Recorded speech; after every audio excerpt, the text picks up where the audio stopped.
All right, let's continue. Last week we left off with the reason Satan hates us. We were made in God's image.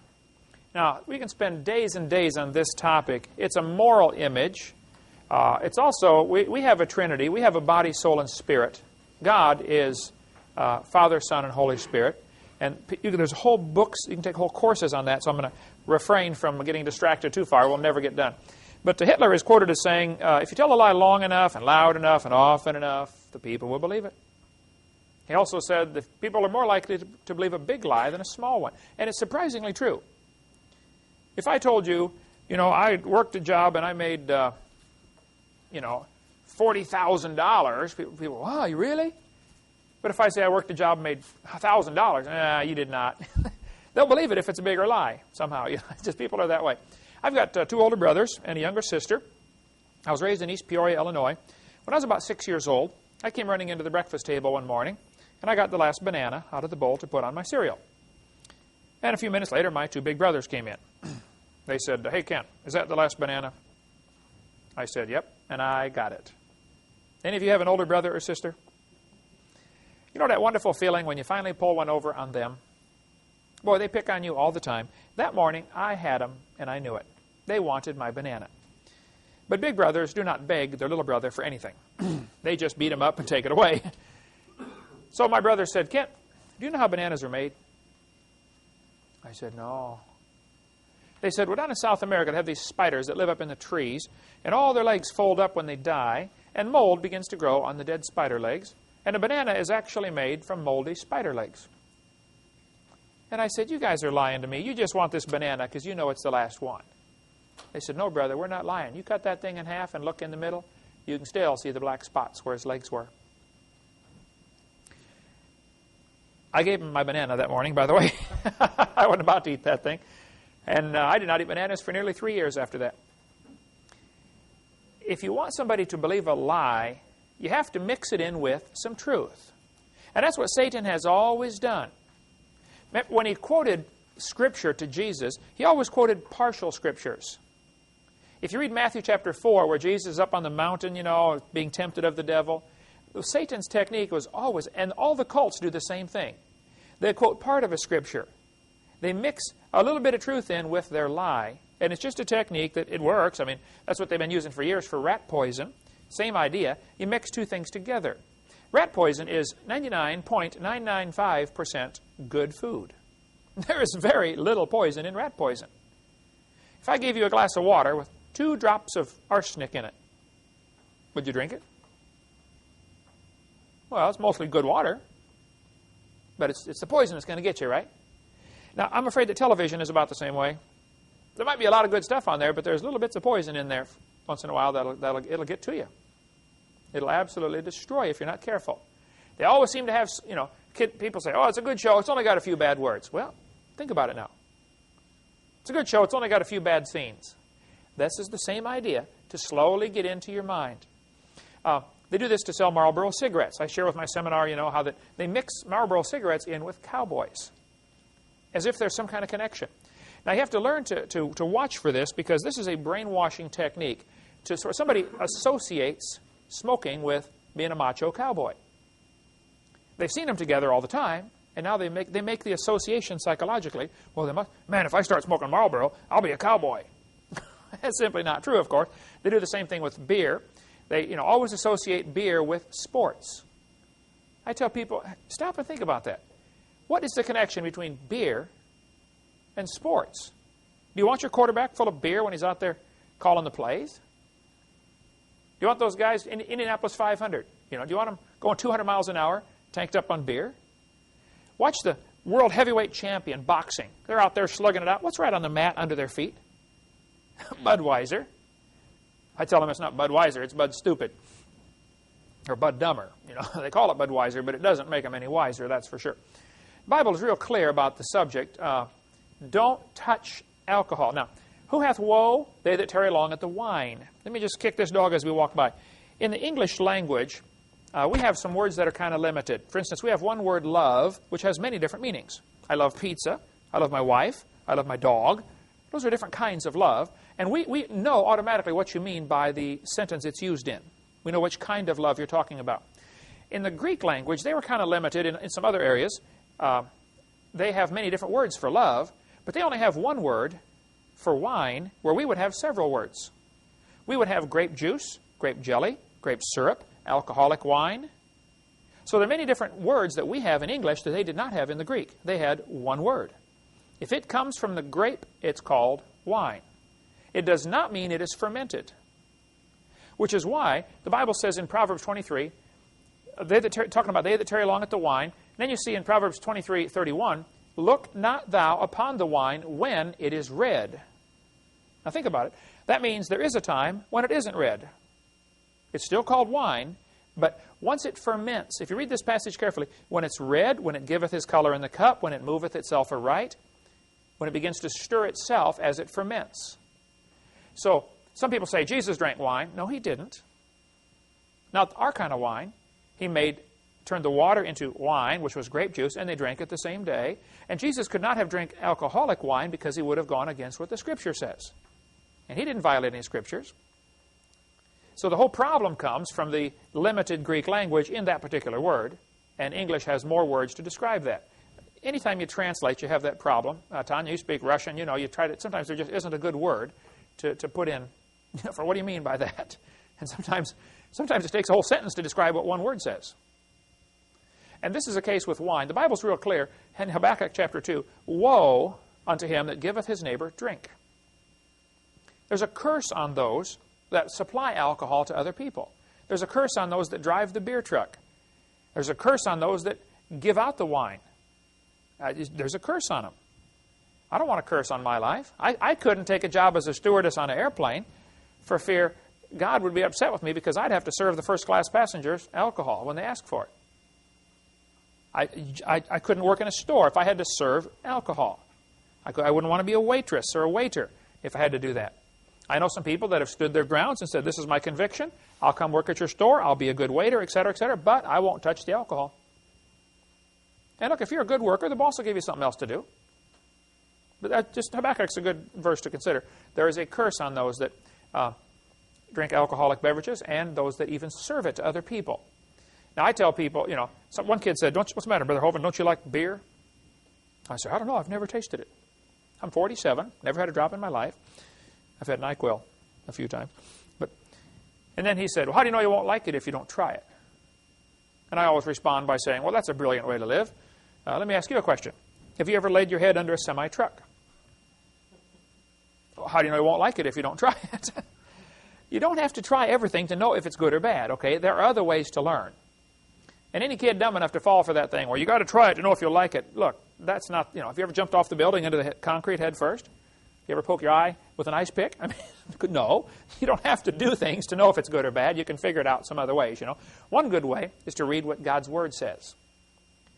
Another good way is to talk to somebody who's older. You get these 7th graders taking advice from fellow 7th graders. That's real brilliant. Man, ask somebody who's been around the block a few times. They can give you some wisdom. I like sitting talking to the old people, these 70, 80, 90-year-olds. It's unbelievable some of the stuff they come up with. Just, they've been around, They've learned a few things. What's happening, though, the idea of mixing good and bad together is exactly what's happening in our textbooks. Science textbooks, and I have a huge collection of them, there's a lot of good science in them, okay? But there's some poison mixed with it. If you analyzed rat food, you would find out it's mostly good food. And I'm not objecting to good food. It's the poison that's bad. And I'm not objecting to science, but it's the poison mixed in with the science. And this is how they get by with it. They will say, oh, the book's awfully good. Yeah, but what about the poison in there? Let me show you something. Here's a first grade textbook. They tell the kids in first grade, Earth has changed much since its formation 4.5 billion years ago. They start off with a first grader telling him the Earth is 4.5 billion years old. Now, this is the teacher's edition. So what I'm showing is what's in the margin for the teacher to teach the kids. Teach the kids the Earth is 4.5 billion years old. Now, if you tell that to a first grader, he's going to believe you. Don't you think it's reasonable that the first grader should be able to go to school, listen to the teacher, and believe what they say? I mean, they ought to be able to, shouldn't they? So the humanists know in order to get their religion believed by the majority, they have to start with the kids when they're really young. Start in first grade. They tell them again in second grade. Since its formation 4.5 billion years ago, Earth has changed. At the bottom they say life too has evolved on Earth. Now right here we've got to take some time, and one of the quiz questions next week will be the 6 different meanings of the word evolution. This is how the kids get confused every time. I have learned the hard way, after doing, 46 debates now and over 4,000 radio and TV call-in talk shows, if you want to win a debate on evolution, it's very simple. You first define the word. When somebody says, do you believe in evolution? You have to say, what do you mean? Because there are 6 different meanings to the word. Number 1, we have cosmic evolution, which is more commonly known as the Big Bang. Has anybody ever observed a Big Bang produce anything orderly?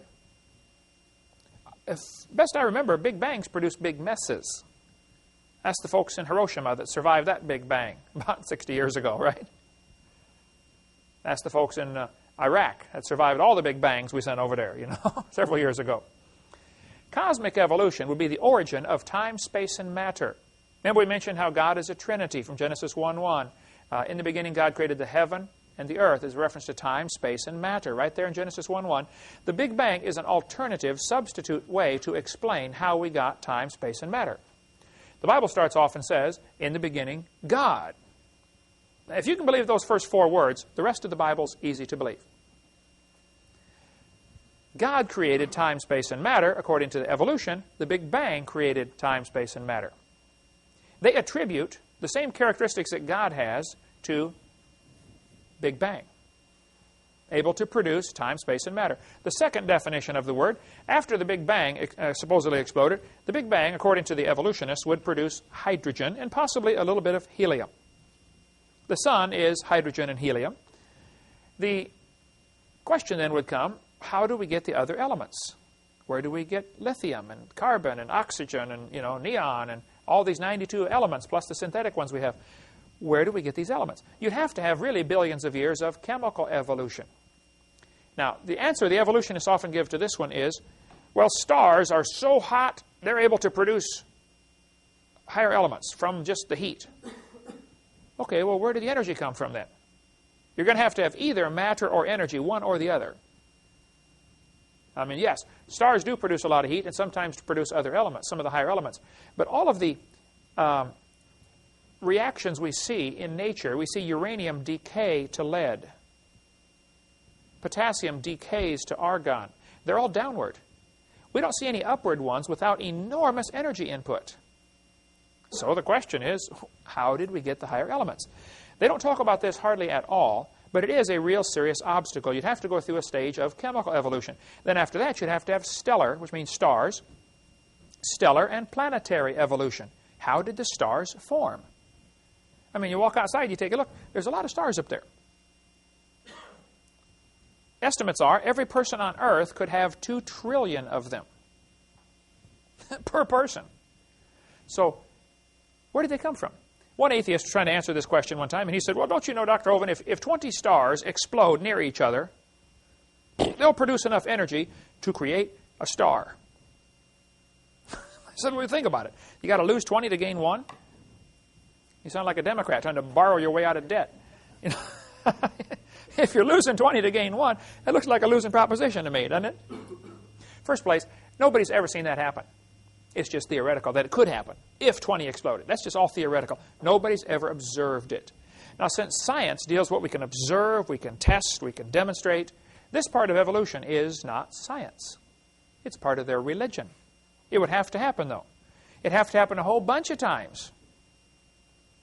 I mean, trillions of times, because there's a lot of stars up there. Number 4, you'd have to have organic evolution. That is basically the origin of life. How did life get started from non-living material? We will cover a whole lot more on that experiments they've tried to do to create life in the laboratory. Back when we get to what's on my video number 4, it'll probably be several years before we get there at the rate we're going in this course. But we cover the origin of life. It's absolutely hasn't happened. Nowhere close. One student, I was in a debate one time at University of West Florida, and this smart aleck student stood up and he said, "Now, Dr. Hovind, what would you say if a bunch of intelligent scientists someday create life in the laboratory?" I said, "Well, first place, they're absolutely nowhere close to it.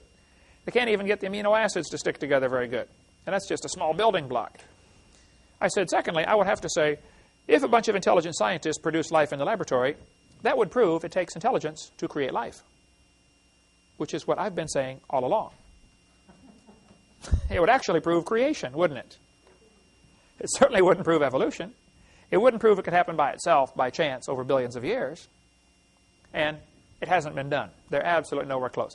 Step number 5, you would have to have macroevolution. This is the origin of major kinds. There are quite a few different kinds of animals.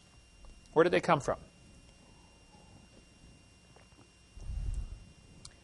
When you get into a discussion on evolution, I would encourage you to avoid using the word species.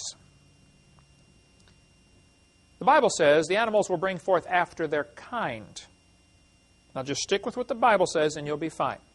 Because if you get into a discussion on species, somebody's going to prove to you that a dog and a wolf are different species. And well, by our classification system, they are. There's Canis lupus and Canis domesticus, and they're different species. I point out, well, they're interfertile. A dog and a wolf can breed and produce puppies, so there really is no good solid definition of species. I would say there probably also is not a good solid definition of the word kind, but if you put a dog, a wolf, a coyote, and a banana on the table, and bring in a 3-year-old and say, which one is not like the others? He could probably tell you, it's the banana, right? A horse and a zebra are the same kind of animal. It's obviously not like a tomato, right? I'm not sure exactly where the border is between the different kinds. There probably is a little room, and that'd be a good area of study. That's an area worthy of study. But it's pretty obvious when there are different kinds of animals. Most of the cases are clear-cut obvious. Some are a little questionable. Okay, we can study the fringe if you'd like, but let's not waste time focusing on the fringe. Let's look at the bigger picture. The 6th and final definition of evolution is microevolution. That is variations within the kind. Now, this one is scientific. This happens all the time. That's what farmers do for a living, isn't it? They try to produce a particular breed that's good for their particular area. You know, if they happen to live in cold climates, they try to get a cow that can survive the cold climate. Down in Texas, where it's hot, they produce the Brahma bull, you know, what can stand the heat. Then you get the Angus that has real good beef. And so when you're in a right kind of temperature area, you combine the two and get a Brangus, which has both heat resistance and good beef. Farmers spend a fortune trying to develop a variety that's good for their area. Even varieties of cotton for certain kinds of soil.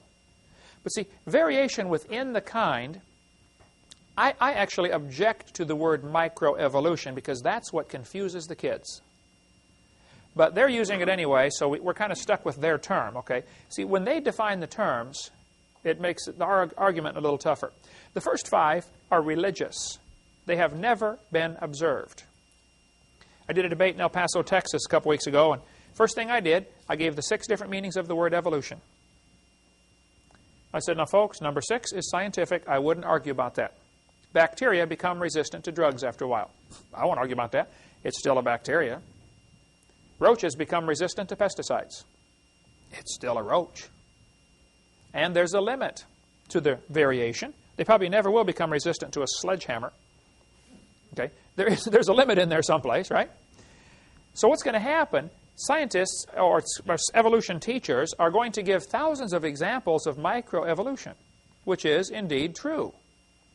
And then they somehow, by association, make the kids believe that all 6 of those go together. And it ought to be illegal to do that, okay? It's called bait and switch. You get them to, offer them one definition of evolution, variation within the kind. Most of the textbooks will say something like, evolution is change in a species over time. And that sounds real innocent, and that's true. Don't you probably look different than your grandpa? Yeah. Does that prove you came from a rock? No. You see what I mean? Certainly doesn't prove the Big Bang or any other thing else up there. That's all fairy tale stuff. And if you will learn those 6 different meanings of the word evolution, And whenever you get into a debate or an argument on the subject, just simply stop and say, what do you mean by evolution? And if they say, well, things change. Oh, yeah, I agree. I believe that. Oh, you believe in evolution? Well, I believe things change. I believe the change is limited to whatever information is already in the gene code. That doesn't prove a turtle and a banana are related, that's for sure. It might be that all the 500 varieties of turtles came from maybe only 10 turtles in the Garden of Eden. I don't know how many kinds God made. And today there's probably a lot of new varieties, but still, there's still a turtle. So be very careful. You can win the argument every time, and you got to watch for it, because they will constantly try to blur the border between micro and macro. And they're missing the entire point of the other phases of evolution. Those are the 6 meanings. And if you just keep hammering on that, eventually they'll either get mad and go away, or they will get converted. Because that, to me, is the whole crux of the argument. The teachers are taught, in the teacher's manuals, be sure to stress that the earth is billions of years old. Make sure the kids believe this. If I told you a dog came from a rock because somebody gave it a pill, that's stupid, right? But in the science textbook, they teach the dog came from the rock over billions of years. So if it happens slowly, maybe that happened. It's still a fairy tale, okay? It doesn't happen. Time's not going to change it. You say the man flew through the air, like on some kind of fairy tale. Well, it's obviously a fairy tale if the guy goes flying through the air. But what if he goes slowly walking through the air? Is that less of a fairy tale? The whole thing that happens with evolution is they try to hide behind billions of years ago, as if that'll make a difference. And it doesn't make any difference. Okay, the first law of thermodynamics. The word thermo, where we get our word thermometer, means heat. We will ask you to define thermodynamics. Dynamics is where we get our word for dynamite, which means power. So thermodynamics is heat power. One of the universal laws, the first universal law here, thermodynamics, tells us matter cannot be created or destroyed. If you change something from one state to another, you burn the tree, you change it into ash and energy. In the process, something is lost that can never be regained. When you burn the gasoline in your car engine, if it's really tuned up well, is probably about 30% efficient. Most of the exploding gasoline, the energy in there is wasted as heat. That's why you have to have a radiator to keep the engine cooled down. If you could get an engine 100% efficient, it'd get 500 miles to the gallon. But so much is wasted as heat. Your body right now, we're in a room that's about 70 degrees and your body's 98 degrees. All that extra heat is heating the room, which eventually will go out and heat the yard, which eventually heats up the world and dissipates. And it's lost, and cannot be regained. So the first law of thermodynamics says matter cannot be created or destroyed, which raises the obvious question, what started it all? Had to start someplace. Let's take about a 2-minute break. Stand up, turn around, stretch. So the word thermodynamics simply means heat power. There are 3 different laws of thermodynamics. We'll get into the first and second one. The third one, I don't remember what it was. Nobody ever uses it anyway. But it's one of those things you learn in physics class and then you forget. But if matter cannot be created or destroyed, and sometimes this is phrased a little different, but this is the same concept. Basically, it says it can only be changed from one form to another. You can change matter to energy. I can burn a piece of wood and turn it into heat. It's very difficult to change the energy back to matter, though it can be done. But there's such a loss. Every time there's a loss of irretrievable energy that eventually everything will experience what is called a heat death. The universe will all cool down. It'll be uniformly cold everywhere. Now, since matter cannot be created or destroyed, this leaves us 2 choices to explain how the world got here. We are here. So there are only 2 choices of how we got here. Number 1, somebody made this world. And this is where you get into, okay, who made it? Well, there's all sorts of options there. Is it Allah or Jehovah or God or Buddha or whatever, That's where you get into all the different religions of which one is right. But the fact is, it basically breaks down into two categories. Somebody made it, or it made itself. Now, if you want to say it made itself, well, then you're in the category of there is no God, the atheistic category. If you're a theist, a person who believes there is a God, then you would have to then start to figure out, okay, which God? And what's he like, and why did he do it? You know, those kind of questions. There are some people who would create a third category. They would say, oh, we're not really here at all. We just think we're here. I think you can forget about those folks, okay? We are here. So either somebody made it like the Bible says, God created the heaven and the earth, or it made itself like the humanists say. The Humanist Manifesto, 1933, first plank was, humanists regard the universe as self-existing and not created. Now, the Humanist Manifesto was rewritten and revised in 1973. That's the Humanist Manifesto 2. That might be a good question. Humanist Manifesto, 1933. One of the signers of the Humanist Manifesto was a guy named John Dewey. John Dewey went to, I believe, Vermont and became the leader of the Teachers College. Under his direction, they produced many humanist leaders who went off and became leaders of major colleges and universities around the world, which then turned out thousands and thousands of humanist-believing teachers, which then went out and took over the school system. Education was infiltrated. To a large part of the blame can go on John Dewey, who was one of the signers of Humanist Manifesto, 1933. So we'll get into education more, but John Dewey and his philosophy of humanism, see, really boils down to this. If there is no God, then we better get together and figure out how to run this world, because it's up to us. Right? So we end up with man's wisdom. Twice in the Bible, it says, every man did that which was right in his own eyes. Well, if there is no God, then how do you decide right from wrong? I often ask people, you know, if they believe in evolution, I say, well, how do you tell right from wrong? Think about it. What is sin, if evolution is true?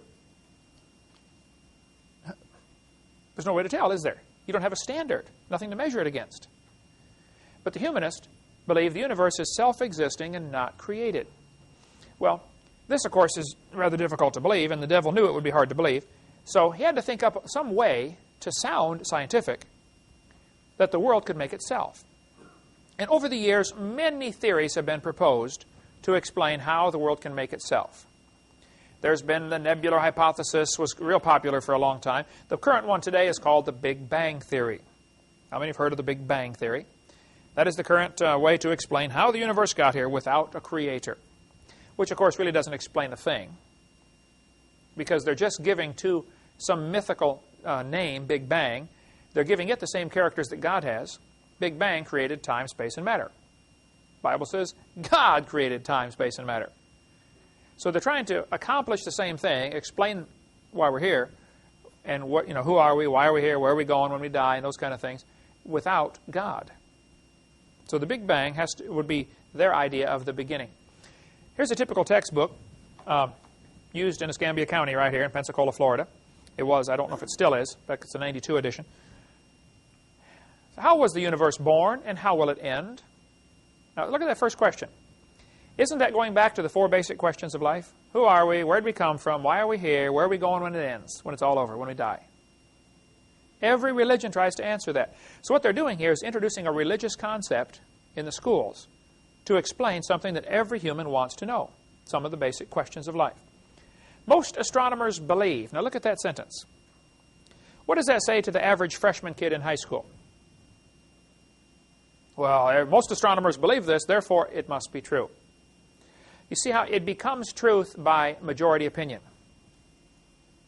Dangerous thing to do, okay? In the first place, how do you prove most astronomers believe that? They don't offer any evidence for how they prove that. They just make the statement. I could say, everybody knows Fords are better than Chevys. Well, just, first place, probably not true, but if just because I make the statement and sound dogmatic when I make it, that doesn't make it true, does it? That's a judgment call. And this is a judgment call, but think of the impression this makes on a freshman who's taken this course, or an 8th grader in this case, general science. Most astronomers believe, well, what's the kid going to think? He's 13 years old. Well, I better believe it too then. Isn't that what's going to happen? Most astronomers believe that about 18 to 20 billion years ago, I'd like to stop right there and point out, this date changes all over the scale. I've seen some say the Big Bang was 8 billion years ago. It ranges, you see every number between 8 and 20 billion published. The fact is, it's long ago and far away. That's what they're trying to get across. Now, one of the things I do that is extremely effective when you're trying to talk to an evolutionist or a person who just doesn't know what they believe, even if I'm on the airplane, riding on the airplane, and sitting next to somebody, we get into a discussion, what do you do? Evangelists speak on dinosaurs in the Bible. Of course, they want to know, what? I get my napkin out or whatever, one of the barf bags on the airplane or something, and I draw these 2 lines. I have learned that if you just simply say 18 to 20 billion years ago, the kid reads that, the brain cannot absorb big numbers. Congress knows that. It takes advantage of it all the time. So by showing it on a graph, all of a sudden it's like, oh, wow. Something clicks between what you're seeing now and what you're hearing and what you're thinking. It all seems to fit together. So by graphing it out, on my napkin I'll make 2 lines, and I'll label one, 6,000 years ago, creation, 4,400 years ago, flood, 2,000 years ago, Jesus' life. Here we are today. By the way, I put the word today instead of a date because my chart would go out of date every year if I did that, right? Then I draw their graph, 20 billion years ago, Big Bang. And I often ask them the question, what exploded? And where did it come from? And the obvious question is, what was before that? But if you graph it out, all of a sudden they can see it's dumb. But somehow the visual, or being able to see what they believe on a timeline, helps them to realize how dumb it is. Otherwise, they would just simply believe it because it's a mental gymnastic. And then 4.6 billion years ago, the Earth cooled down, which is what the textbooks teach. And 3 billion years ago, life evolved. Some say 3.8. It doesn't matter. The concept is still the same. Okay. And then this life had to. Then you have to have macroevolution to get to various life forms. All 6 meanings of the word evolution can be found on the chart. Cosmic evolution, that'd be the Big Bang. Sometime in here you'd have to have chemical evolution, the chemicals would have to evolve. Then you'd have to have stellar evolution, the stars and planets have to evolve. They would teach the Earth was one of the last ones for planetary evolution right here. Then you have to get origin of life, organic evolution. Organic means living. And then you have to have macroevolution, changes between kinds. And finally, way at the end, you get a little bit of microevolution, variations within the kind. And from here on is all we've observed. All the rest of this is imagination. But by putting it on a graph, all of a sudden they start to see, wow, that is silly, isn't it? So the textbook tells the kids, 18 to 20 billion years ago, all the matter in the universe. By the way, the word universe is a question we should ask about. Universe comes from 2 Latin words. Uni means single, a unicycle. Verse means a spoken sentence. You have verse and prose. So a universe, the word itself means a single spoken sentence. We live in a single spoken sentence. God said, let there be. See, God spoke everything into existence. Now, everything I've ever built took effort on my part. Right? God spoke and created. I can't comprehend that for sure. That's called infinite power. You know, when God speaks, the waves lay down, the wind stops, the dead come to life. The rocks cry out. Everything in the universe obeys His voice, except us. We're the only ones He's having a little trouble with right now, but He will fix that someday too, when every knee shall bow and every tongue shall confess. But for now, He's having a little trouble with us. But He just spoke. Now, that's a powerful thought, that we live in a universe. And I use it on the evolutionists all the time. You know, we live in a universe. Single spoken sentence. This textbook says all the matter in the universe was concentrated into one very dense, very hot region. Now, stop right there. Where did the gravity come from to make it pull together? Very dense. Where did the heat come from? I mean, that's energy. They don't offer any explanation for that. They just say, boys and girls, here's how it happened. Now, they get mad at us for saying, in the beginning, God. Where did God come from? Okay, stop right there. Where did your matter come from? Where did your energy come from? Where did your gravity come from? They don't have any answers either, do they? It's just as much a religion as what we have. The point is, both are religious.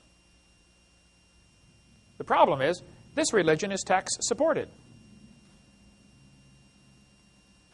That's why I offer in my ministry $250,000 for anybody with any real, hard, scientific evidence for evolution. I get lots of letters because of that offer on my website. Even the billboard we put up in St. Louis, right next to the St. Louis Museum, where they have the temple to Darwin, basically is what it is. People would say, oh, no, of course we can't prove evolution. Can you prove creation? Ha, ha, ha. But that's exactly what I want them to say. I respond by saying, no, I cannot prove creation, and you cannot prove evolution. So my question is, since neither of us can prove what we believe, why do I have to pay for your religion to be taught in the schools? Shuts them up every time. Because that's a religion, folks. You believe 20 billion years ago, all the matter in the universe was in a very tiny dot, smaller than a period on a page? What would it take to put all the matter in the universe into a dot the size of a period? That'd take a lot of pressure, wouldn't it? This is fairy tale stuff. But somehow, remember, if you tell a big lie, people are more likely to believe it. When this Big Bang theory first got started, they said all the matter in the universe was in a sphere, I think they said 70,000 light years across. About 10 or 15 years later, they said, no, it was only 10,000 light years across. It keeps getting smaller and smaller. Now it's down to a dot. Guess what's coming after the dot? Nothing at all. What they're telling the kids here is, we have an explanation for where we came from, where are we going when we die, who are we, purpose of life. It's all right here, folks. They're offering the same thing. But now, it's godless. You're the result of an accident. There is no real purpose to life. Isn't that what this boils down to? We all got here by chance. Which basically means, hey, you might as well have fun, because there is nothing to life. You're nothing but stardust. This destroys kids' faith. Destroys everything about them. This textbook says, by the way, used in Escambia County, all the matter in the universe, all the matter in energy will once again be packed into a small area, after many billions of years, of course. This area may be no bigger than the period at the end of this sentence. Then another Big Bang will occur. The formation of a universe will begin all over again. A universe that periodically expands and then contracts back on itself is called a closed universe. In a closed universe, a Big Bang may occur once every 80 to 100 billion years. Talk about fairy tale stuff.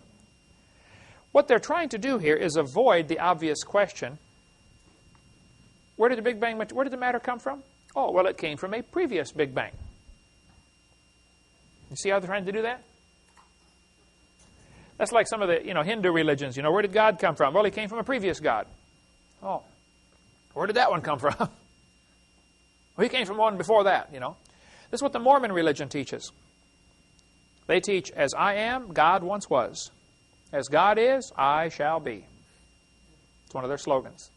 They teach God was a man like us, and if you're a good Mormon, you get to go be a God someday and start your own universe.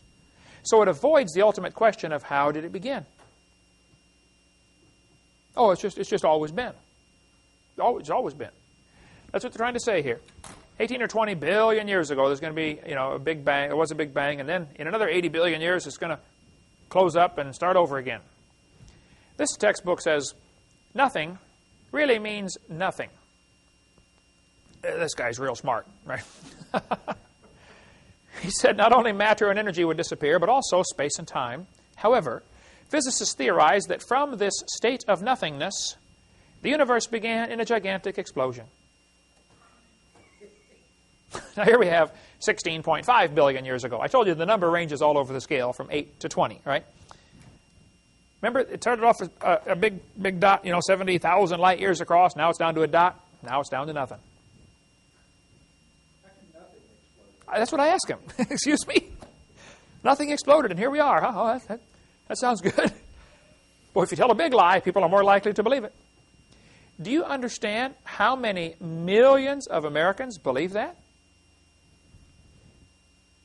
Do you understand how many kids got taught that and believed it today in our school system within 10 miles of where I'm standing? Think about it. Think about the ramifications of that. If a kid believes that, what's his image of himself? I'm nothing but dirt, nothing but chemicals. See, the Christian image, you're made in God's image. God loves you. He's got a purpose for you. You get a bunch of kids believing that, there's no telling what they're going to do. One of the two boys that shot everybody in Colorado, both of the boys were strong believers in evolution and followers of Charles Darwin's teachings. One of them had on his T-shirt, natural selection, when they found him dead in the hallway. That's where it leads, folks. Hey, there's no God. I had a kid sat in the second row in a public school I spoke at in Pennsylvania. He said, Mr. Hovind, I'm an atheist. I said, really? He said, yep, there is no God. I said, are you sure? He said, oh yeah, I'm sure. I said, well, tell me, son, if you're an atheist, how do you determine right from wrong? He said, oh, that's easy. I decide if something's right or wrong. He said, I'm the God of my own universe. I said, boy, I'm glad to hear about that, son, because I'm going to shoot you in 5 minutes. He said, you can't do that. I said, oh, yeah, you see, I'm the God of my own universe, and I decided it's fine for me to shoot you. What's wrong with that logic? Hey, if there is no God, the strongest survive, right? If I can take it away and I'm bigger than you, well, that's just your tough luck. Doesn't the lion do that with the zebra when he gets hungry? I'm taking your life away so I can eat. This type of thinking leads to the logical conclusion is there is no such thing as right and wrong, so might makes right. This kind of thinking leads to Adolf Hitler, Joseph Stalin, Pol Pot. We get into a lot more on that in video number 5 about how communism and Marxism and Nazism all ties in with evolution. It all starts, you have to get rid of God, which then, if there is no God, who's the next most likely candidate to be the king of the universe? Man. Humanism has to have evolution. That's why it's the humanist worldview. Deify mankind. Ye shall be as gods. Exactly what Lucifer said. And that's what's going on. That's how it ties together. This is Scientific American, which is a major science journal. I want you to look what this author said. The observable universe could have evolved, remember, 6 meanings to that word, okay, from an infinitesimal region, which means a dot. It's then tempting to go one step further and speculate that the entire universe evolved from literally nothing. They put this in a science book and call it science. I'd call it a fairy tale and put it in the garbage. That doesn't explain anything. Science is what we know, what we can observe, what we can test. You can't know or observe or test that. That's wild speculation. He's guessing, folks. He doesn't know a thing. According to the Big Bang Theory, there's several different aspects to this. One of the Big Bang Theory says that a bunch of nothings all over exploded and produced all the galaxies. So it happened all simultaneous. Oh, that explains it real good, you know. Another one says it was all in one dot and exploded and flew out in all directions. Another one, called the nebula hypothesis, says this cloud of dust all got together. Of course, obviously the question is, where did all this dust come from, right? But all this dirt in the universe got together in a little bitty tiny dot, and it kept getting drawn in tighter and tighter, and of course it began to spin. Now, the idea that the universe was spinning, which is what the textbooks teach, it spun faster. This is important, because if you go out and look at the planets or the sun or the earth or the stars, everything seems to be spinning. So where did this spinning motion come from? Doesn't it take energy to make something turn around? They either have to have each planet and star and sun and moon start spinning on its own somehow, which is quite a stretch, you know. Why is everything spinning? Or they have to say the initial object was spinning, and that's why all the fragments are spinning. If there was a big bang, you know, this initial object was spinning and exploded. They're faced with a pretty unpleasant choice. Neither one is logical, scientific, certainly not scientifically provable. They say this nebula began to spun. It spun faster and faster, and finally it exploded with a big bang. Of course, obvious questions are, where did the energy come from? Where did the matter come from? You know, who made this big bang anyway? And they don't try to offer any answer to that. Here's my two timelines. And again, I found this is absolutely the most effective way to get the point across. The evolutionists believe 20 billion years ago there was a big bang. The Christian believes 6,000 years ago God created. We believe in the beginning God. They believe in the beginning dirt. They're in the same boat we are, trying to answer how did it start. Now you have to watch. I do debates frequently, and it's in where was I last week? Knoxville, Tennessee. No, Coleman, Alabama the week before that. The article that came out in the paper, somebody faxed it to me. Oh, they blasted me up one side and down. They always wait till I'm gone, you know, and then blast me when I get out there to defend myself. After I left El Paso, Texas, back in October 99, the news article came out, and look at the title here. Religious and scientific leaders debate evolution. Now think for a second. What is the unspoken message here? What they're trying to imply is evolution belongs with religion. In other words, those who believe the Bible are religious and everybody else is scientific. Evolution is combined with science, is what they're trying to say. Just by the title. Is it religious and scientific leaders debate evolution? Or is it creation religion and evolution religion? See, they're both religions. But the news media seems to always put the slant that, if you believe the Bible, you're not scientific. The unspoken message, there's a lot of unspoken messages here. The Bible isn't part of science. Religion isn't part of science. Isn't that what they're trying to say? There's a difference between religion and science. They do this all the time, and you got to watch for it. Yes, sir. Isn't it true that, like I said, most scientists, they lend their credibility, their scientific training to this idea of evolution, and in fact do stand up and debate with you, saying, I'm a scientist, here's my credentials, and even though I'm promoting a theory, it's supported because I have these scientific credentials. So isn't it true that scientific leaders are supporting evolution? Why are they doing it? Many scientists do also happen to believe in evolution. I could say some scientists drive Fords, some scientists drive Chevys. It doesn't mean the Ford has anything to do with science or the Chevy has something to do with science. The fact that he believes in evolution and also is a scientist does not mean there's a connection. And you've got to be careful with that, okay? Everybody has a religious belief. Everybody has some kind of religious belief, okay? Even atheists. So the fact that a scientist happens to believe in evolution doesn't mean what he believes in is scientific. He's just mixing his religion with his science. Also, you have to watch. Who gets to decide who is a scientist? The word science means knowledge. So a person who is in the pursuit or study of knowledge is a scientist. Also, if you look at what happened in the Soviet Union, 10 years ago, if a teacher stood up in class and said, kids, I don't believe in communism. Capitalism is a much better system. What would happen to that teacher? Gulag, right? Siberia, you like snow, huh? Yeah, we can fix that, right? If they survived. Then the teachers get up in school and say, all teachers believe in evolution. Or all teachers believe in communism, or whatever. They try to use this. See, anybody who wants to use majority opinion as an argument, as some kind of evidence, red flags ought to go up all over the place. Hold on just a minute. Majority opinion doesn't mean a thing. You go to headhunting society, the majority believes it's okay to cut somebody's head off and eat them. Well, it doesn't mean it's right. And so what they do, they try to silence the opposition. Rather than using logic, they use intimidation. And if a scientist does not go along with what everybody else believes, he's likely to lose his job. A couple days ago, Dan and I sat in the living room of Robert Gentry in Knoxville, Tennessee, who worked at Oak Ridge Laboratories. He's a scientist. He was one of the world's experts on the disposal of nuclear waste.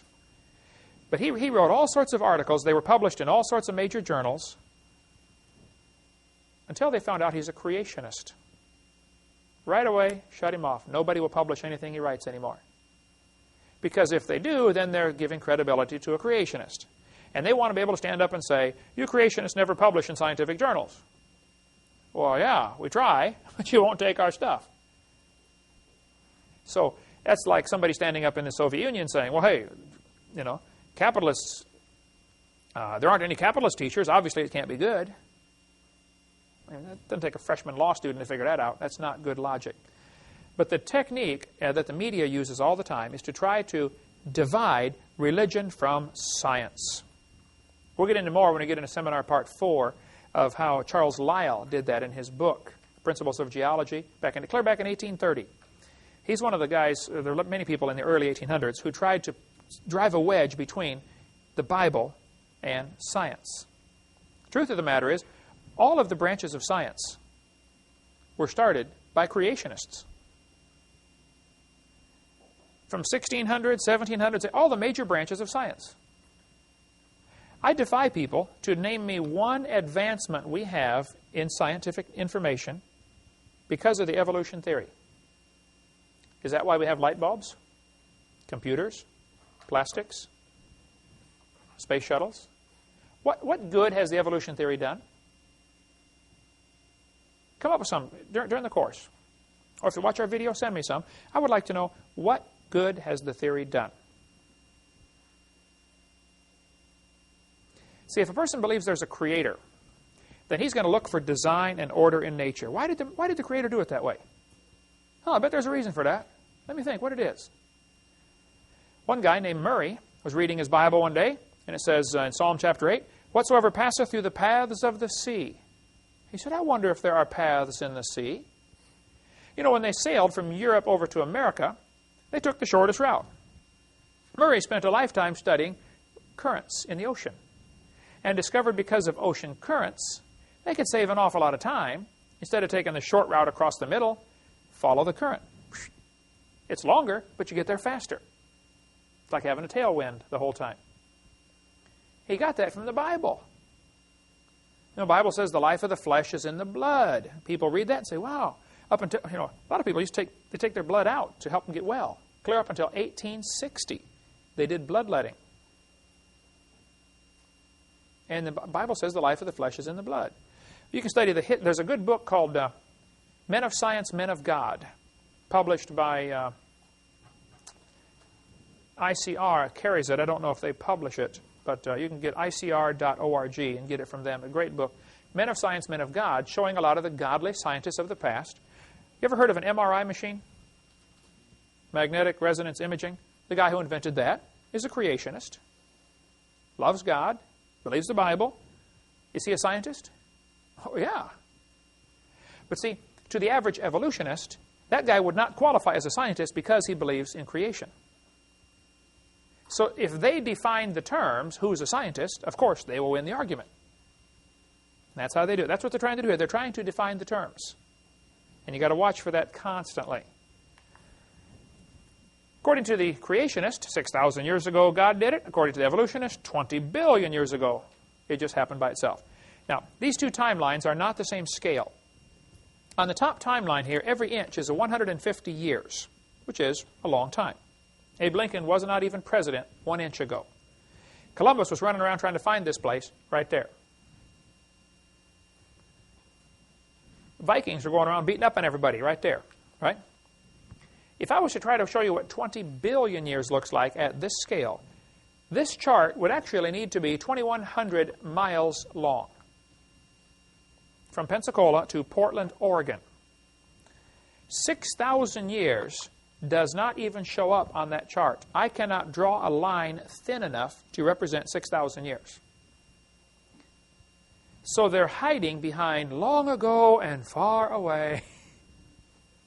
And somehow the brain can't accept that. The brain shuts off and says, well, it must be true. And if you tell a big lie, they're more likely to believe it. That's exactly what's happened. Now, the basic questions that you need to ask are, where did the matter come from? Where did the laws come from? And where did the energy come from? I ask that to evolutionists all the time. Okay, you say there was a big bang. Please help me now. Where did the matter come from? What exploded? They don't know, of course. Secondly, where did the laws come from? Notice the universe is run by laws. The law of gravity, for instance. Why do objects attract each other? How does the earth know my pen is here? If I drop it, how long will it take the earth to figure out where it is and start pulling on it? Instantly, right? How did it know that? If I was somehow able to create something instantly from nothing, in the middle of the air, 100 miles above the earth, how long would it take to begin falling? Where did this, what is gravity anyway? Give me a jar of it, would you please? Nobody has a clue what it is. We use it all the time, obviously, or you'd be sitting on the ceiling or something. But nobody knows what it is, and we still don't know why do we have this interesting force called gravity, or inertia, or centrifugal force. I mean, there are hundreds of forces in the universe. Where did they come from? Who made them? And why are they so precise? Thirdly, where did all this energy come from? Energy and matter are sort of interchangeable, but anytime you change from one to the other, you have a tremendous loss. So basically, where did the matter, where did the energy came from? It's sort of two sides of the same coin. But these are things the evolutionist simply doesn't know. I use the merry-go-round illustration in my seminar because it illustrates something called the law of conservation of angular momentum. If you put kids on the merry-go-round and get it spinning, as it goes faster and faster and faster, eventually, of course, the kids are going to go flying off the merry-go-round. Now, when the kid flies off, if the merry-go-round is going clockwise, the kid will be spinning clockwise as he exits. The reason for this is, if you can imagine the circle spinning, the outside has to move faster than the inside. It's got further to go in the same amount of time. And because of that, if it cracks up in a frictionless environment, now that's key, okay? This would only work in a frictionless environment. And that's what the Big Bang Theory says. All the matter was in one dot. Well, if all the matter is in one dot, then you have a totally frictionless environment. There's nothing for it to hit on the way out. So and they said it was spinning, and it exploded. Well, then, all of the fragments should be spinning the same way. But yet, they're not. Venus and Uranus, and possibly Pluto, they're not quite sure yet. Last I heard, they don't know for sure which way Pluto spins, but they think it may be spinning backwards to the other 6. Here we have 6 planets spinning one way, 2 and possibly 3 spinning the other way.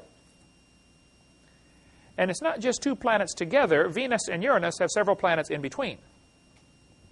So why do 2 planets spin backwards? One atheist I debated said, well, maybe something hit Venus and spun it around backwards. I said, well, I suppose that's possible, but think about it for a minute. Do you realize what it would take to reverse the spin of a planet? Don't you think it would leave a dent at least? Where is the dent?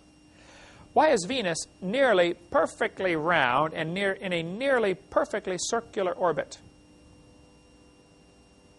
Imagine a planet spinning and at the same time going around the sun. I want you to strike it so that it simply reverses the spin without knocking it into an elliptical orbit or knocking it out of orbit. Chances of that is 0. That ain't going to happen. Then not only do we have that problem, we have at least 6 of the 63 moons. I think there are more moons now that have been discovered. But at this time, there were, in 1989, they knew about 63 moons. 6 of them are spinning backwards. Some of them actually travel backwards around their planet. I believe, I'd have to look it up, but 2 planets, Saturn and Neptune, there it is right there, have moons orbiting both directions. Here you got a planet. Some of the moons are going this way. Other moons are going this way. Now, as these moons pass each other, there's going to be a slight gravitational tug. How long can a system like that last before it slowly disintegrates? They drift off into space. Certainly not forever. You'd agree with that, right? Is there some kind of time limit here? I don't know what it is, but I would think logic would say, there's an obvious time limit. It can't have happened for billions of years. So if somebody says the universe was created 6,000 years ago by an all-wise creator, well, then this is no problem. Stuff like this poses no problem for the creationist, but I think it does for those who want to say it's billions and billions of years old.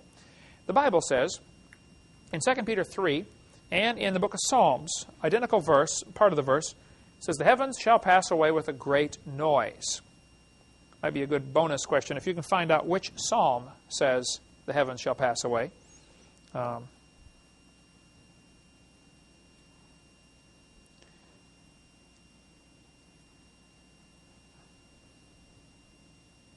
the New Testament writer here is quoting an Old Testament verse about the heavens shall pass away with a great noise, and the elements shall melt with a fervent heat, and the earth shall be burned up. Jehovah's Witnesses teach the earth is going to last forever. Is that what the Bible teaches? No. Jesus said, heaven and earth shall pass away, but my word shall not pass away. So these guys teaching the earth is going to last forever simply don't read their Bible. They're wrong. All right? So this is the Big Bang in the Bible, the great noise. If somebody says, do you believe in the Big Bang? I say, oh, yes, I do, and you better get saved and get ready for it. The Big Bang is coming soon to a city near you. It's coming, folks. Get ready. Now, the Big Bang theory has some serious problems. First of all, it does not explain where the matter came from. It does not explain where the energy came from. It does not explain where the laws came from. It does not explain why we have what's called retrograde motion. Another problem with the Big Bang that they've really tried to avoid is the fact that if there were a Big Bang, the matter should be fairly evenly distributed throughout space. But it's not. It is clumpy. There's a whole bunch of stuff together called a galaxy, and then zillions of miles and nothing. How much space is there between here and Mars, for instance? What, about 45 million miles at the closest? Between here and the sun, 93 million miles, roughly. There's a whole lot of nothing, folks. Just plain nothing. Big Bang theory should have everything evenly distributed. And it just simply isn't that way. There's a great article in Creation magazine, December 99, about the physics behind the Big Bang, how it just can't be true.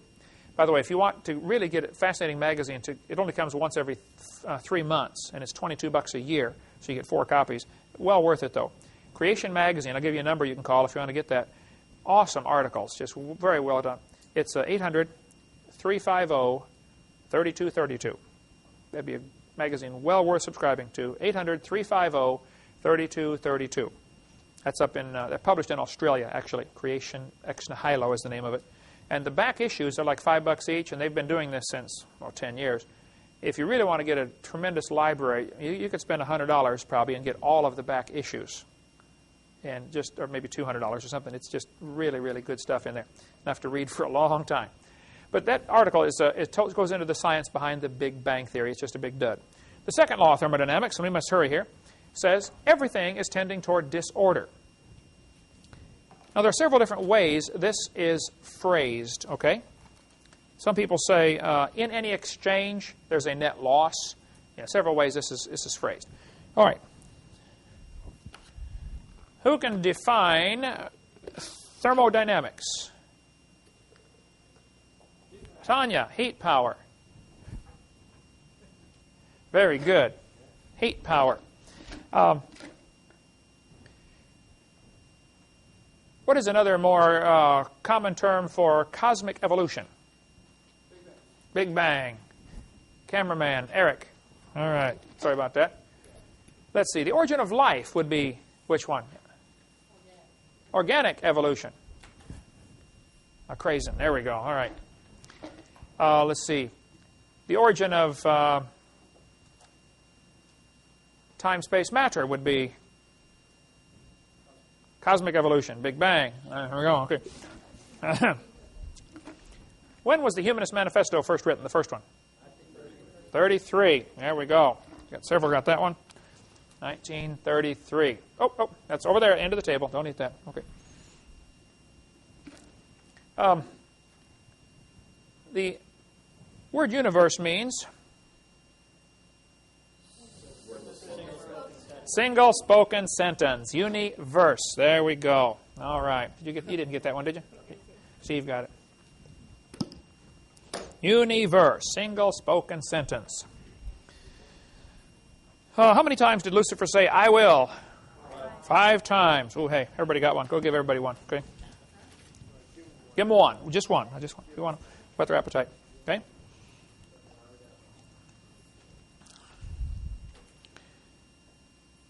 What is the Bible word that means the enlightened one? Lucifer. Very good. Right there. He got it right there at the end of that table. Okay. Okay, so the second law of thermodynamics tells us, basically, it boils down to what it means is, if you leave something alone for a while, it's either going to rot or rust or die or fall apart or break down. Absolutely nothing improves with time. Everything is disintegrating. Just take a look in the mirror and you will see, okay? Wrinkles, things just fall apart, right? Now, the Bible teaches that in Hebrews chapter 1. The heavens are the works of thy hands. They shall perish. They wax old as doth a garment. I believe this is also repeating one of the Psalms, if you want to find that one. There's an Old Testament reference that the New Testament author is simply reiterating what he said. Everything is basically wearing out. It'll wax old as doth a garment. Garments gradually wear out. The fibers slowly eat against each other and fragments fly off and make dust, and pretty soon it's real thin, and then pretty soon it falls apart. The universe is falling apart. This happens. You can see it. You can observe everything getting worse with time. Take a look at your hairdo when you wake up in the morning. You'll see what I'm talking about. Maybe you fellows can help me. I've been trying to figure something out for a long time. Been married 27 years now. My daughter's 20. Why does it take the girls an hour of hard work in the morning in order to look natural? If you're trying to look natural, get up and go to work. That's natural, right? No, that nobody wants to look natural. You don't want to smell natural either, do you? That's why we have whole sections of the store to sell stuff to overcome the second law of thermodynamics. Did you know nearly everybody in the world is employed because of the second law of thermodynamics? You are either fixing something that somebody else made because it's wearing out now and breaking, or you're building a new something because the last one broke, right? Really, if you think about it, that law employs just about the entire population of the world. We have to work to maintain. If you don't exercise, go work out, second law of thermodynamics will take over, won't it? One guy said, I'm a bodybuilder. I'm building a big one. Look at this. That's just a fact of science, folks. Everything's falling apart. But I want you to see what the textbook says. HBJ Earth Science says humans probably evolved from bacteria. Now hold it just a minute.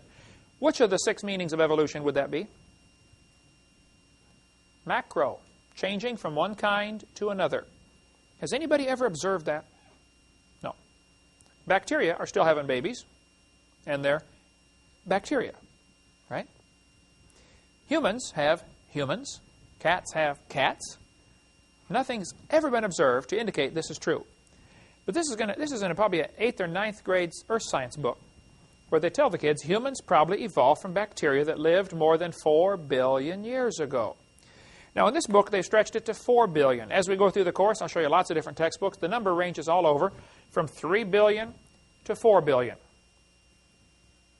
Now, if the universe began 4.6 billion years ago, by the way, in 1905, you can look it up in an old encyclopedia, they officially say the Earth is 2 billion years old. Just 100 years ago, they were saying it's 2 billion years old. Now they're saying it's 4.6 billion years old. Guess what it'll be in another 50 years? Something bigger number, right? The solution is always add more time. Back in 1770, they were saying it is 70,000 years old. The Earth is getting older, about 21 million years per minute, I believe. It's getting old fast. This textbook shows the kids a fossil starfish, and it says, nearly 3.4 billion years old, the remains of the early ancestors of modern human beings. Was your great-great-great-great-great-great-grandpa a starfish? Isn't this answering the question, where did I come from? Not very well, but that's what they're trying to answer, isn't it? Evolution is a religion that seeks to answer the four great questions of life. Where did I come from? Oh, I came from a starfish. Look at this one. 30 million years ago,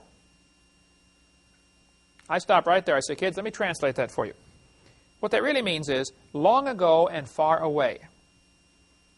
It means a fairy tale is coming next. That's your warning right there. Fairy tale coming up. 30 million years ago, these creatures evolved. Now, there's that word again. It says they are ancestral to both humans and modern apes. Now, hold on a minute. Apes are still having babies, aren't they? Why don't they produce another human? Only this time, let's watch it. See how it happens long ago and far away, but it can't happen in the present? They're hiding behind something that cannot be observed. It's not science. What they're saying is, that's Grandpa. Now, subconsciously, what does this do to the kid? Well, I'm just an animal.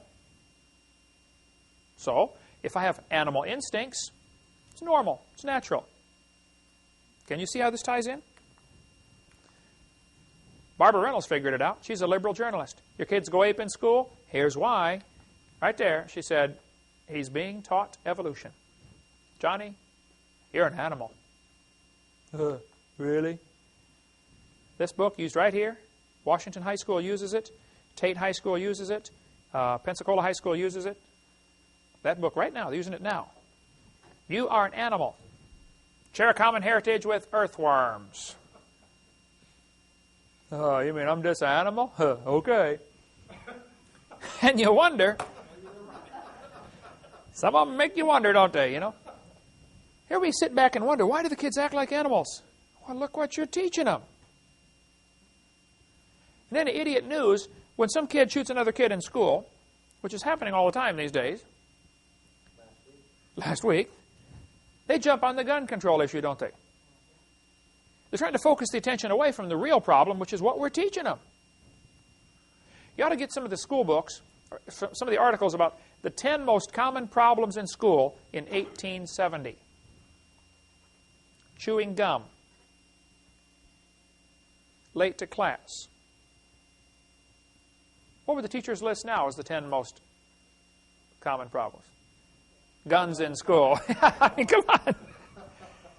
This is all part of the plan, folks. There's a much bigger plan behind all this. The whole purpose of public education, free government education, was Karl Marx's idea. 1846 or 48, the Communist Manifesto.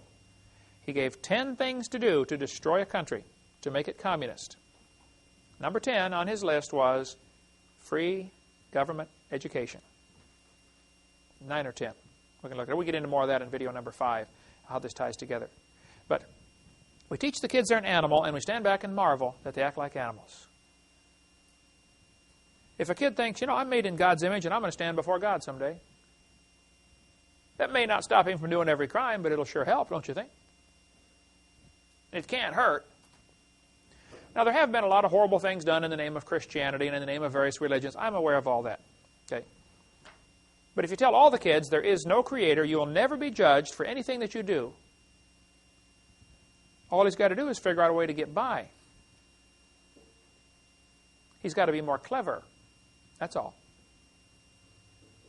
Folks, this philosophy is so dangerous. Next week, we're going to talk about teachers can teach creation science in a public school. I spoke in 5 public schools last week. Perfectly fine to speak in, or 2 weeks ago, perfectly fine to teach the Bible in public schools and teach creation in public schools. We'll cover that in the next lesson. Thank you so much. Dismissed.